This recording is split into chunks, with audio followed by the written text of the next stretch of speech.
Another aspect that's going to be in place, which is not on a risk-adjusted basis, is going to be the leverage ratio.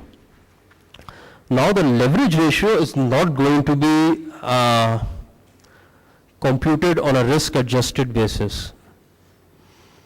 So it is not risk sensitive at all actually. So you have tier 1 capital in the numerator, you divide that by the number of your assets, right? Exposure measurement is going to follow the accounting treatment, it's going to be net of your provisions. So good news for the finance department, no major adjustments required in the systems and no computational complexities, right? Another aspect is the off-balance sheet items. Most of them will carry a conversion factor of 100%, no complexity there again.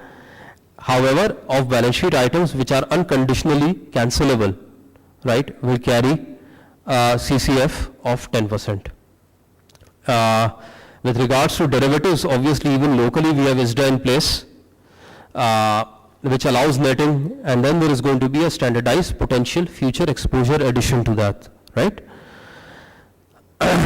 However, simple as it looks, there is obviously another optional option with regards to the BIS committee that they can consider in the future, that it should be based on total regulatory capital.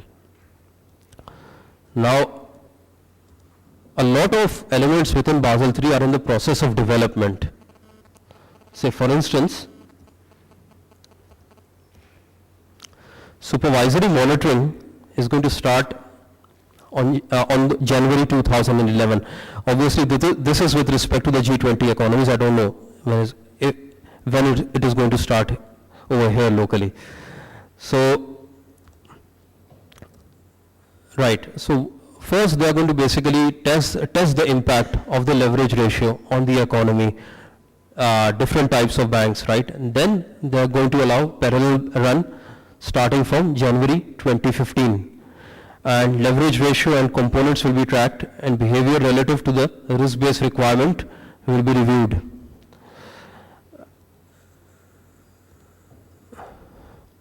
And then at the on 2018 there will be a full migration. So there is a long time available to basically assess the opportunity and fine-tune and assess impacts. One critical element is that most balance sheets of especially of larger organizations tend to grow with the GDP and the inflation factor prevailing in the prevailing in the local economy, right? So at times we did a study recently, and we had data of about 20 years, and we did an econometric model based on that data. And what we found was that for larger organizations, about 97% of your balance sheet growth and movements will be reflected by the macroeconomic factors themselves, and about 75 to 80% of your income would be reflected by that, right?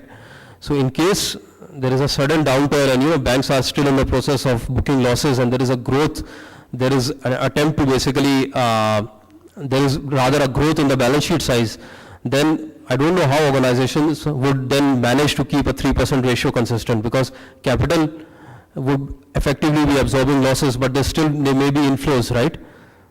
Within the economy there will be increased money supply, the state bank cutting down interest rates, right?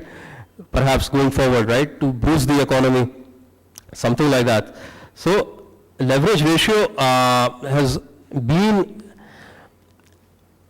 implemented previously in US, Switzerland and Canada, but however it is much more restrictive with respect to the Basel III Accord, and it involves the inclusion of off-balance sheet items. The quantitative impact study that the Basel III, that the BIS committee did showed that it was one of the most binding constraints, and it has somewhat been liberalized right now. However, they are still going to conduct further studies over that. And obviously another apprehension is that, especially with respect to our local scenario, is that, that the way we compute our capital is not precisely risk-based. Most obviously lending being in the corporate sector, most of the corporate sector being unweighted, right? Then the inclusion of the leverage ratio, it might encourage banks to basically indulge in more risk taking for that matter, because after all, it doesn't take into account that particular aspect. So ultimately, obviously, if one considers this in conjunction with the advanced approaches, which are much more risk-based sensitive, then I suppose one would fulfill its true objectives. So, right. So there are certain new requirements.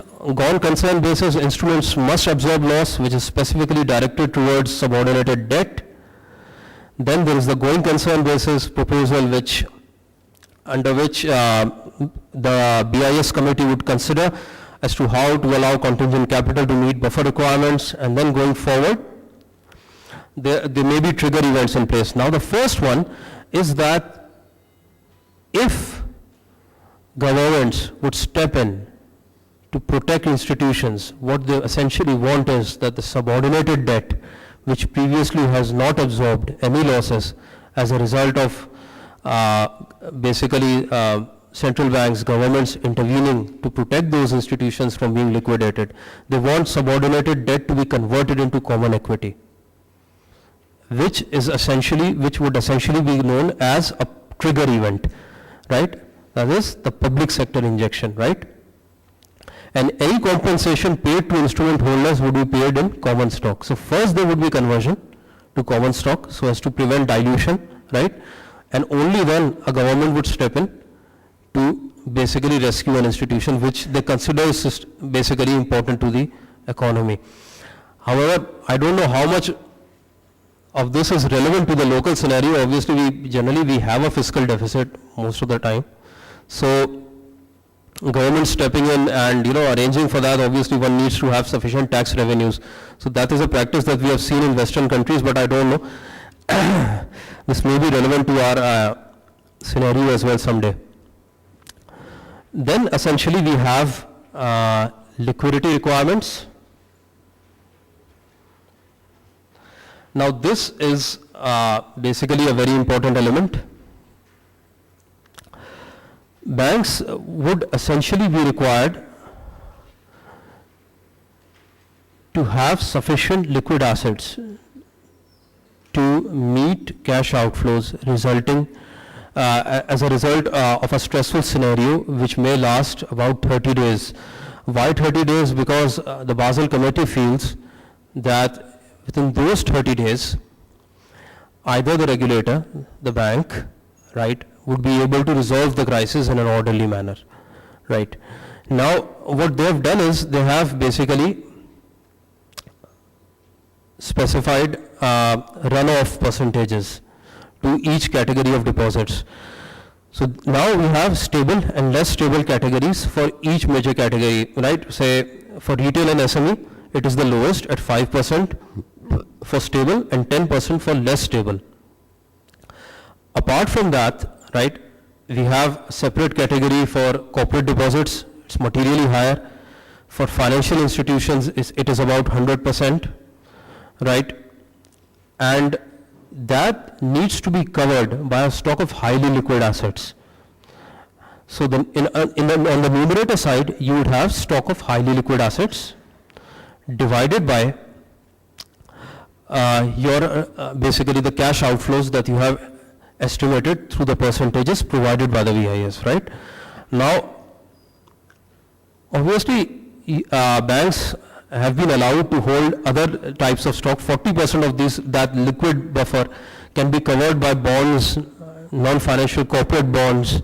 So essentially, it is not designed to inhibit lending to the private sector. You know what I mean? Provided that you have an active corporate bond market, right? Liquid bond market, right?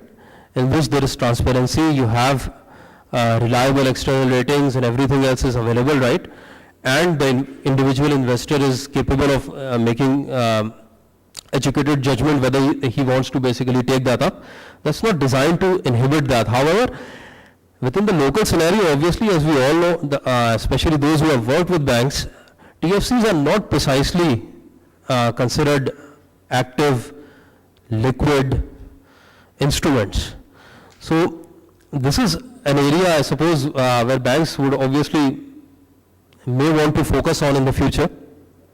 And may want to basically engage with the regulators to how to go about